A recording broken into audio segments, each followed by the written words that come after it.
मेरा class fellow जो कि मेरा पड़ोसी भी था, एमबीए करने के बाद एक बैंक में जॉब करने लगा, जबकि मैं सीएसएस की तैयारी करने लगा।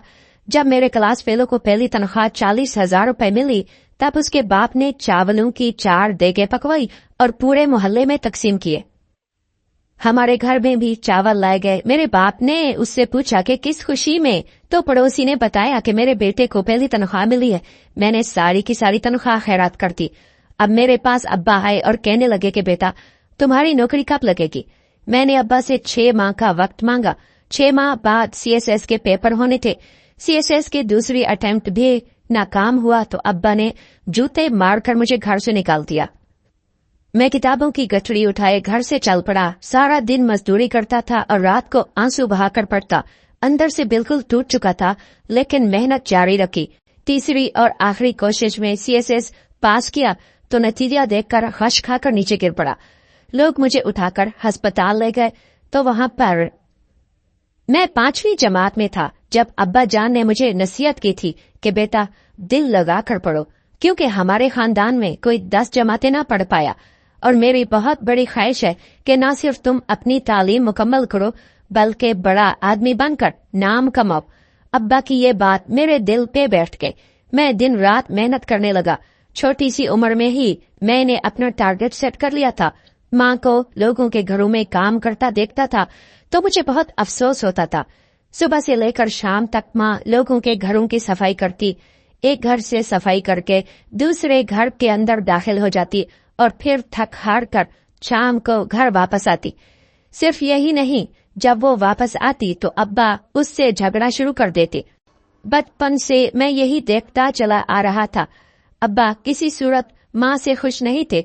हालांकि मेरी माँ बहुत कोशिश करती कि हमारी पढ़ाई के खातिर लोगों के घरों में काम करना आसान मामला नहीं था। इसके अलावा घर भी संभाल रही थी, मगर इन तमाम बातों के बावजूद अब्बा उसे डांटते थे और कभी कभी तो हमारे सामने ही माँ को मारना शुरू कर देते थे। मुझे आज तक याद है जब मैट्रिक के एग्जाम थे, मैं घर की छत पर बैठा एग्जाम की तैयारी में मसरूफ था। नीचे माँ के चीखने की आवाज आई। मैं भागता हुआ नीचे आया, देखा तो माँ को अब्बा बुरी तरह मार रहे थे। मैं अब्बा के सामने आया, हाथ जोड़कर माफी मांगकर कहा कि खुदारा माँ को मत मारो, वो बीमार है और कल से मेरे पेपर स्टार्ट है, मैं पढ़ाई नहीं कर पाऊंगा। अब्बा ने ही मुझे सबक दिया था कि पढ़ लिख कर बड़ा आदमी बनना है। अब्बा ने उस वक्त मुझे थप्पड़ मारा और कहा यहाँ से दफा हो जाओ, भाड़ में जाए तुम्हारी पढ़ाई।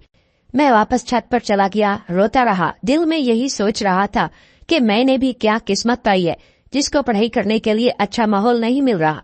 इन हालात में न सिर्फ मैंने मैट्रिक का एग्जाम पास किया बल्कि आला नंबर भी लिए, मगर अब्बा को मेरी इस कामयाबी से कोई फर्क नहीं पड़ रहा था। मैं हैरान था कि जो बाप बचपन में मुझे तालीम में दिलचस्पी लेने का कहता, मुझे नसीहतें करता, अब वो मेरी तालीम से इतना बेनियाज क्यों है। बज़ाहिर तो ऐसी परेशानी नहीं थी, बल्कि उल्टा माँ को ही मारता था और कभी कभी मुझे ऐसा लगता था कि माँ की सर्द आग की वजह से अब्बा का सुकून चला गया। उसके दिल का चैन जा चुका था, तभी उसे दुनिया का कोई होश नहीं था। मेरा कॉलेज में एडमिशन हुआ। क्लास में ही बैठा था जब मेरा दोस्त मुझे भागता हुआ बताने आया कि तुम्हारी माँ का इंतकाल हो चुका है। मुझे ऐसे महसूस हुआ कि सर पर आसमान टूट पड़ा। मैं नंगे पैर भागना शुरू हुआ। मोहल्ले के लोग हमारे घर में जमा थे। औरतों की रोने की आवाजें आ रही थी, लेकिन सबसे ज्यादा आवाज अब्बा की थी। वो कह रहा था कि मैं लुट गया, बर्बाद हो गया, मेरी बीवी मुझे छोड़कर चली गई। अब्बा मोहल्ले वालों को बता रहे थे कि माँ छत पर कपड़े सुखाने गई और वापस पांव फिसला तो नीचे गिरी और सर पर शदीद चोट लगी, जिसकी वजह से इनकी वफात हुई। माँ का अचानक मुझसे दूर हो जाना मेरे लिए एक हादसा था। कई महीने तक मैं कॉलेज न जा सका क्योंकि अब पढ़ाई में दिल नहीं लगता था। काम काज में अब्बा का हाथ बटाता और इसके अलावा माँ की कब्र पर फातिया पढ़ने जाता। मेरा दिल करता था कि कब्रिस्तान में बैठा रहूं और माँ से बातें करता रहूं। कुछ अर्सा बाद अब्बा जान ने दूसरी शादी कर ली और बदकिस्मती से हमारी सौतेली माँ बहुत जालिम साबित हुई। उसने घर आते ही अब्बा को मशवरा दिया कि रिहान से तालीम छुड़वा दो और इसे अपने साथ काम पर लगाओ। अब वर्कशॉप पर अकेले होते हैं, थोड़ा बहुत ये काम सीख लेगा तो आपके काम आ जाएगा। लेकिन अब्बा ने उससे यही कहा कि रिहान पढ़ाई में काफी तेज है, कल को अगर इसकी नौकरी लग गई तो फायदा मेरा ही है। अब इस इंतजार में अब्बा था कि 2-3 साल बाद जैसे ही ये अपनी तालीम मुकम्मल करेगा तो अच्छी जॉब मिल जाएगी। मगर बीए के एग्जाम के बाद ही मैंने पढ़ाई के साथ साथ सीएसएस की तैयारी शुरू कर दी थी। ऑफिसर बनना मेरा एक सपना था और मैं इस ख्वाब की तकमील चाहता था। दिन रात मेहनत कर रहा था, लेकिन कभी किसी से ये बात शेयर नहीं की। मैं खामोश मेहनत कर रहा था। लोग यही समझ रहे थे कि मैं अपने कोर्स की किताबें पढ़ रहा हूँ। हालांकि कोर्स के साथ साथ मैं मुकाबले के इम्तिहान की भी तैयारी कर रहा था। मुकाबले के इम्तिहान में पहली बार अपियर हुआ तो नाकाम हुआ। कामयाबी ना मिल सकी, लेकिन काफी तजर्बा हासिल हुआ और मुझे इस बात का अंदाजा हो गया था कि किस फील्ड में मैं कमजोर हूँ और मुझे कामयाब होने के लिए क्या करना चाहिए। मेरा दोस्त और पड़ोसी जिसका नाम शामिल था वो भी मेरे साथ पढ़ रहा था। हम दोनों मिलकर एमबीए कर रहे थे। शामिल ने ही मुझे मशवरा दिया कि बीए करने का। जैसे ही एमबीए की तालीम मुकम्मल हुई तो शामिल ने मुख्तलिफ बैंक्स में अप्लाई किया। शुरू में मुझे भी इस बात का उसने मशवरा दिया। चूंकि 6 माह अभी इम्तिहान में रहते थे, लिहाजा मैं अपनी तैयारी मुकम्मल करना चाहता था। मैंने जॉब के लिए बिल्कुल अप्लाई ना किया। शामिल की एक बैंक में कैशियर की जॉब लग गई थी। शामिल का बाप अपने बेटे की नौकरी पर बहुत खुश था, क्योंकि उसे भी नौकरी की जरूरत थी। जब उसने पहली तनख्वाह हासिल की तब शामिल के बाप ने सारी की सारी तनख्वाह खैरात की और चावलों की 4 बड़ी सी देगें पकवाई। शामिल का छोटा भाई चावल लेकर हमारे घर आया तो अब्बा ने कहा कि बेटा, किस खुशी में चावल बांट रहे हो। उसने बताया कि मेरे बड़े भाई की जॉब लगी है और अब उसे पहली तनख्वाह मिली है। इसी खुशी में मैं मोहल्ले में चावल तकसीम कर रहा हूँ। ये सुनकर अब्बा का मुंह लटक गया। वो मेरे पास आए और उस वक्त मैं पढ़ाई में मसरूफ था। अब्बा जान मुझसे कहने लगे कि बेटा, शामिल भी तो तुम्हारा क्लास फेलो था और उसकी नौकरी भी लग चुकी है। हालांकि उसके बाप ने मुझे बताया नहीं था, लेकिन अब उसे अपने बेटे की पहली तनख्वाह मिली है तो उसने खैरात की। तुम कब नौकरी करोगे? मैंने अब्बा से कहा, अब्बा जान मुझ पर भरोसा रखें, 6 माह का मुझे वक्त दे। मेरा इम्तिहान 6 माह बाद है। मैं एक बड़ा ऑफिसर बनने जा रहा हूँ और इस बात के काफी चांसेस हैं। बस आप मुझे 6 माह का वक्त दे दें। अब्बा ने कहा, ठीक है, मैं तुम्हें 6 माह का वक्त देता हूँ, लेकिन इससे ज्यादा मैं तुम्हें मोहलत नहीं दूंगा। मैंने अब्बा का शुक्रिया अदा किया। दिन रात पढ़ने लगा। मेरा ये दूसरा चांस था और तैयारी बहुत अच्छी थी। उसके बाद दूसरी बार सीएसए एग्जाम में अपेयर हुआ। तहरीरी इम्तिहान में कामयाब हो गया, लेकिन इंटरव्यू क्लियर न कर पाया। तहरीरी इम्तिहान पास करना मेरे लिए बहुत बड़ी बात थी। मेरे कई उस्तादों ने मेरी हौसला अफजाई की और कहा कि अगर तुमने इसी तरह मेहनत जारी रखी तो तीसरी कोशिश में जरूर कामयाब हो जाओगे। उन्होंने इन हालात में मुझे बहुत सपोर्ट किया और कहा कि अगर 1 साल मजीद लगा लो तो तुम्हारा इंटरव्यू क्लियर हो जाएगा। मैं भी यही समझता था कि अगर मुझे मजीद एक मौका दिया जाए तो मैं इस बार जरूर कामयाब हो जाऊंगा। लेकिन मुझे परेशानी अब्बा के बारे में थी, क्योंकि अब्बा मेरी जॉब के लिए बेताब थे। इसी दौरान अब्बा की मुलाकात शामिल से हुई। वो बाइक पर बैंक से वापस आ रहा था तो अब्बा ने हाथ लहराकर लिफ्ट मांगी। सफर के दौरान शामिल ने अब्बा को एक बात बताई, जिसकी वजह से अब्बा का पारा हाई हो गया। शामिल ने अब्बा से पूछा कि आपका बेटा जॉब क्यों नहीं कर रहा। अब्बा ने उसे जवाब दिया कि बेटा, वो किसी इम्तिहान की तैयारी में मसरूफ है और कह रहा है कि बड़ा आदमी बनेगा। वो ऑफिसर बनने की तैयारी कर रहा है। शामिल ने हसद में आकर अब्बा से कहा, आपका बेटा बहुत बड़ी गलती कर रहा है। वो आपको बेवकूफ बना रहा है। जिस इम्तिहान की वो तैयारी कर रहा है, ये मुल्क का सबसे बड़ा एग्जाम है और आप मेरी बात का यकीन माने, वो किसी सूरत कामयाब नहीं होगा। ये पहली नहीं बल्कि दूसरी बार इम्तिहान दे रहा है और अभी तक कामयाब नहीं हुआ। और इसके अलावा अब्बा को यह भी बताया कि जब मैंने जॉब के लिए अप्लाई किया था तब मैंने रिहान से कहा था कि तुम भी अप्लाई करो। तुम गरीब घर के लड़के हो, 4 पैसे घर आ जाएंगे तो तुम्हारे घर के हालात बदल जाएंगे। मगर इसके बावजूद आपके बेटे ने जॉब के लिए अप्लाई नहीं किया था और कहने लगा कि ये छोटी मोटी जॉब मैं नहीं करने वाला, बल्कि मैं तो बड़ा ऑफिसर बनना चाहता हूँ। अंकल, अब आप खुद बताएं, इस मुल्क में बड़ा ऑफिसर बनना कोई आसान काम है क्या? हर तरफ रिश्वत का बाजार गर्म है। बगैर पैसे तो कोई भी बड़ी पोस्ट हासिल नहीं कर सकता। मैंने ये बात रिहान को बताई थी, लेकिन उसने मेरी किसी बात का उस पर असर नहीं हुआ। अब्बा जान उसकी बातें बड़ी खामोशी से सुन रहे थे। शामिल कहने लगा, अंकल आप बुरा ना माने तो हकीकत यह है कि रिहान को आपका एहसास नहीं, इसलिए वो जॉब नहीं करना चाहता। आप सारा दिन वर्कशॉप पर काम करते हैं, मगर उसे इस बात का बिल्कुल एहसास नहीं कि उसका बाप गर्मी में कितना काम करता है। शामिल ने मेरे बाप से ऐसा क्यों कहा मैं नहीं जानता था। मैंने तो कभी उसका बुरा नहीं सोचा था, मगर उसके दिमाग में पता नहीं कौन सी खिचड़ी पक रही थी। मेरे खिलाफ अब्बा को भड़का दिया। दरअसल उसे मालूम हो चुका था कि दूसरी अटेम्प्ट में मैंने तहरीरी इम्तिहान पास कर लिया है, और उसे इस बात का यकीन हो चुका था कि अगर ऐसे ही ये मुसलसल मेहनत करता रहा तो तीसरी कोशिश में जरूर कामयाब हो जाएगा। अब्बा जान जब घर आए तो आग बगोला थे। वो मेरा इंतजार करने लगे। मैं उस वक्त लाइब्रेरी में था, लगातार मेहनत करना ना छोड़ा। जब शाम को घर आया तो अब्बा मेरा इंतजार कर रहे थे। मुझसे कहने लगे कि बड़े आदमी, बताओ तुम्हारा इम्तिहान का क्या बना। मैंने कहा अब्बा, एक कदम आगे बढ़ चुका हूँ। मैं तहरीरी इम्तिहान में कामयाब हो चुका हूँ, लेकिन इंटरव्यू पास न हो पाया। बस फिर क्या था। उस पर अब्बा को बहुत गुस्सा आया। मैंने अब्बा से कहा कि मैं छोटी मोटी जॉब कर लूंगा, साथ साथ तैयारी भी जारी रखूंगा, मगर अब्बा ने ना आओ देखा ना ताओ डंडू से मुझे मारना शुरू कर दिया। अब्बा की आवाज सुनकर मोहल्ला इकट्ठा हो गया। पूरा मोहल्ला हमारे घर का तमाशा देख रहा था। इस तमाशे का मेन किरदार तो मैं खुद था। मोहल्ले की औरतें दीवारों से हमें झांक रही थी, अपना मुंह दुपट्टे में छुपाए हम पर हंस रही थी, जबकि मेरी सुतेली माँ मेरे बाप को उकसा रही थी कि इसे मारो, ये हट हराम जानबूझकर नौकरी नहीं करता ताकि आप हमेशा ऐसे जलील रहें। मोहल्ले के कुछ बुजुर्ग अब्बा के पास है, कहा जवान औलाद पर हाथ नहीं उठाते, मगर अब्बा किसी के नहीं सुन रहे थे। वो मुसलसल मुझे मार रहे थे। जब मार मार कर थक गए, फिर मुझे घसीट कर घर से बाहर धक्के देकर गली में फेंक दिया और कहा दफा हो जाओ, दोबारा मेरे घर में मुझे शक्ल मत दिखाना। मैं तुम्हारी तालीम मुकम्मल होने का इंतजार करता रहा और नौकरी करोगे, लेकिन तुमने तो हमें ही बेवकूफ बनाया। तुम जैसा घटिया जलील इंसान कभी ऑफिसर नहीं बन सकता। कितना खुश नसीब है शामिल और उसका बाप। काश मेरा बेटा शामिल की तरह होता, मगर तुम हट हराम हो। मैं अब्बा की बातें सुनता रहा। अब तो मेरी सारी किताबें भी अब्बा ने गली में फेंक दी थी, जो इम्तिहान की तैयारी में मुझे मदद दे रही थी। मैंने वो किताबें समेटी, एक गठड़ी बनाई, सर पर उठाए घर से रवाना हुआ। जब मैं घर से जा रहा था तो अब्बा ने मुझे दोबारा याद दिलाया कि जो भी हो जाए घर वापस नहीं आना। मैं किसी सूरत घर नहीं छोड़ना चाहता था, लेकिन अब मेरी मजबूरी थी। मैं इस घर से मोहब्बत करता था। एक शख्सियत ही इस घर से मुझसे प्यार करती थी, और वो थी मेरी माँ, जो दुनिया छोड़ चुकी थी। मैं रोता हुआ घर से बाहर निकला और सीधा माँ की कब्र पर गया। काफी देर तक माँ की कब्र पर बैठा रोता रहा, उनसे बातें करता रहा, अपने दिल के हालात बयान करता रहा। काफी देर तक मैं कब्रिस्तान पर माँ की कब्र पर बैठा रहा।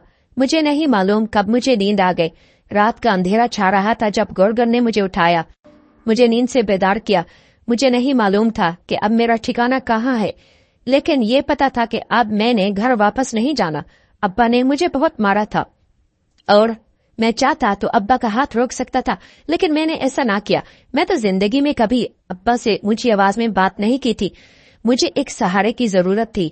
सोचने लगा कि किसके पास जाऊं। ना चाहते हुए भी शामिल के पास गया और जानता था कि उनका एक किराए का मकान है जो काफी अरसे से खाली पड़ा है। मैंने शामिल से दरखास्त की कि किराए के मकान में मुझे रहने की इजाजत दे दो। तुम तो जानते हो कि अब्बा ने मेरे साथ क्या किया है। मेरा कोई ठिकाना नहीं। तू मेरे बचपन का दोस्त है और मुश्किल की इस घड़ी में मुझे उम्मीद है कि तुम मेरा साथ दोगे। शामिल ने कहा कि अब्बा से पूछकर मैं तुम्हें बताता हूँ, क्योंकि अब्बा की इजाजत के बगैर तो मैं तुम्हें उस मकान में ठहरने की इजाजत नहीं दे सकता, क्योंकि अब्बा मुझ पर नाराज हो जाएंगे। थोड़ी देर बाद वो घर में दाखिल हुआ और फिर वापस आकर मुझे बताया कि अब्बा ने मना किया है। पता नहीं उसने बाप से बात की थी या नहीं, लेकिन उसने मुझसे कहा कि मैं मजबूर हूँ। अब वो मकान किराए पर देने वाले हैं और उसका किराया 10,000 माहाना है। अगर तुम 10,000 दे दो तो उस मकान में ठहरने की इजाजत मिल जाएगी। मैं चुपचाप वहां से वापस चला गया, क्योंकि मेरी जेब में तो फूटी कौड़ी तक नहीं थी। मैं रो भी रहा था, साथ साथ सोच भी रहा था कि ऐसा कैसा जमाना आ गया है। लेकिन शामिल से मुझे कोई गिला नहीं था। वो मेरा सगा भाई तो नहीं था। मेरे सगे बाप ने मुझे घर से निकाला, गैरों से मैं कौन सा गिला कर सकता था। दिन को एक मिल में काम करने लगा, सारा दिन काम करता, रात को एक पार्क में लेट जाता। 2 रातें मैंने ऐसे ही गुजार ली, लेकिन उसके बाद पार्क में भी जगह ना मिली क्योंकि पार्क के सिक्योरिटी गार्ड ने मुझे वहां से निकाल दिया, ये कहते हुए कि यहाँ रात गुजारने की इजाजत नहीं। मैं एक दरबार पर जाकर वहां रहने लगा। वहां मुझे रिहाइश तो मिल रही थी, साथ साथ लंगर खाना भी मिल रहा था, लेकिन मसला ये था कि मैं वहां पढ़ाई नहीं कर सकता था क्योंकि हर वक्त मजार पर लोगों का रश रहता और शोर भी बहुत ज्यादा था। रात गए यहाँ लोग आते जाते थे। समझ नहीं आ रही थी कि मैं क्या करूं। किताबों की हिफाजत भी एक बहुत बड़ा मसला था क्योंकि सुबह को जब जैसे ही मैं मजदूरी के लिए जाता तो मुझे किताबों के बारे में परेशानी लाहक होती कि कोई किताबें उठा ना ले क्योंकि वो कीमती किताबें थी। यही किताबें मेरा असासा थी।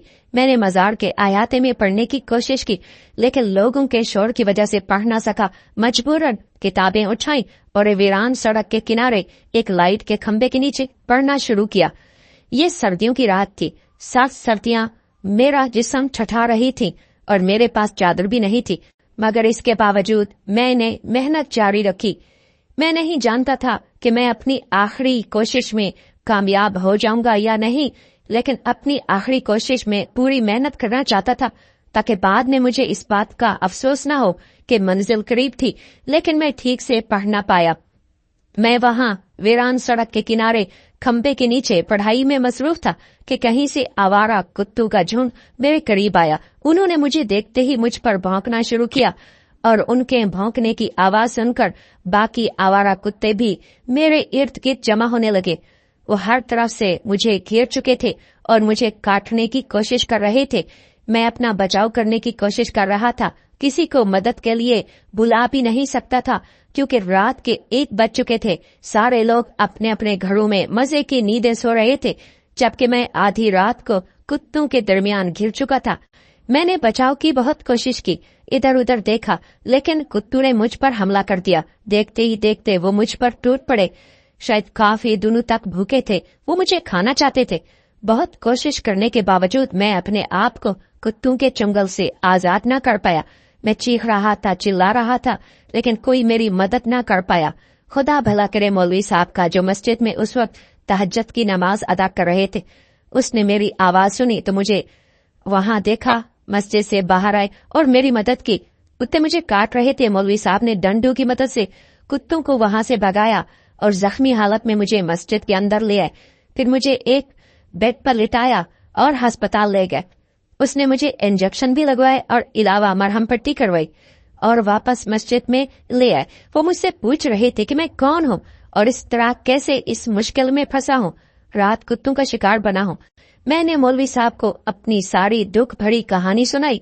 मेरी कहानी सुनकर मौलाना साहब रोने लगे, लेकिन उसके बाद मौलवी साहब ने मुझे तसल्ली दी और कहा, परेशान होने की जरूरत नहीं, तुम एक लायक इंसान हो और कौम का असासा हो। तुम मुश्किलात में जरूर हो, लेकिन इंशाअल्लाह एक न एक दिन इन मुश्किलात से बाहर निकल आओगे। और मुझे तुम्हारे बाप पर अफसोस है, तुम जैसे बेटे की उसने कदर ना की। अल्लाह तुम्हारे बाप को हिदायत दे। मौलवी साहब ने मस्जिद के साथ वाले कमरे में मुझे रहने की इजाजत दे दी थी। अब रिहाइश का मसला तो हल हो चुका था और मौलाना ने मुझसे ये भी कहा कि तुम्हें खाने की फिक्र करने की जरूरत नहीं। जिस तरह मोहल्ले के लोग मुझे खाना दे देते हैं, तुम्हें भी यहाँ से आराम से खाना मिल जाएगा। लेकिन मैंने मौलवी साहब से यही कहा कि मैं आप पर बोझ नहीं बनना चाहता। आपने इन हालात में मुझे रिहाइश देकर मेरा इलाज करवाया, ये भी मेरे लिए बहुत बड़ी बात है। मैं खाना लंगर खाने से ही खा लूंगा। बस यहाँ खामोशी से अपनी पढ़ाई करना चाहता हूँ। मैंने दोबारा अपनी जिंदगी का आगाज किया। माजी की तल्ख यादों को मुकम्मल तौर पर भुला देना चाहता था क्योंकि माजी में मेरे साथ काफी हादसा पेश आए थे और पड़ोसन ने मुझे जाते हुए जो बात बताई थी वो मुझे आज तक याद है। पड़ोसन ने मुझे बताया था कि तुम्हारी माँ के साथ कोई हादसा पेश नहीं आया था। हकीकत ये है कि उस दिन तुम्हारे बाप ने तुम्हारी माँ को बहुत मारा था। जिंदगी में पहली बार तुम्हारी माँ तुम्हारे बाप के सामने खड़ी हो चुकी थी। उसने चीख कर कहा, कासिम अली, बर्दाश्त की हद होती है। पिछले 15 साल से तुम मुझे मार रहे हो। मैं भी इंसान हूँ। अब मजीद मुझसे ये जुल्म बर्दाश्त नहीं होता। जो तुमने मुझ पर किया है तुम्हें किसी सूरत मैं माफ नहीं करूंगी।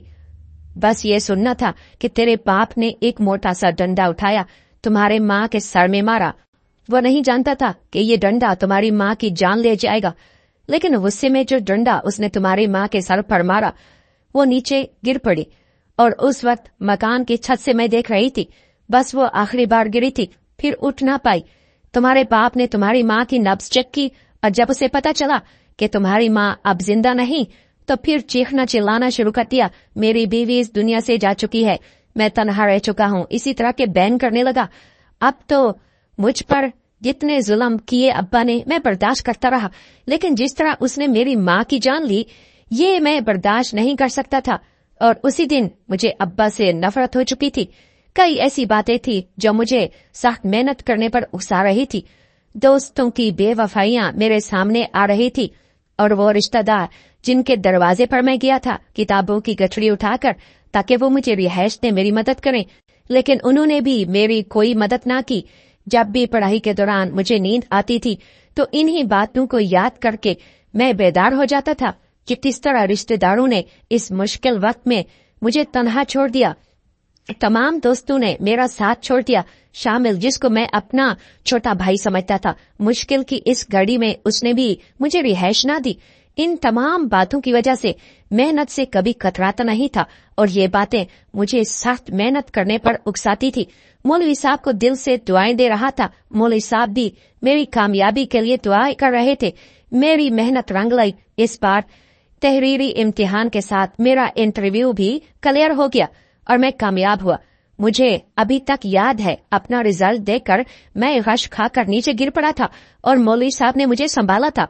मैं CSS क्लियर करके ASP की पोस्ट पर ऑफिसर तैनात हुआ और वो भी अपने जिले में। मौलवी साहब की बेटी से मेरा निकाह हुआ और सबसे पहला केस जो मेरे सामने आया वो एक ऐसी औरत का था जो कैद में थी।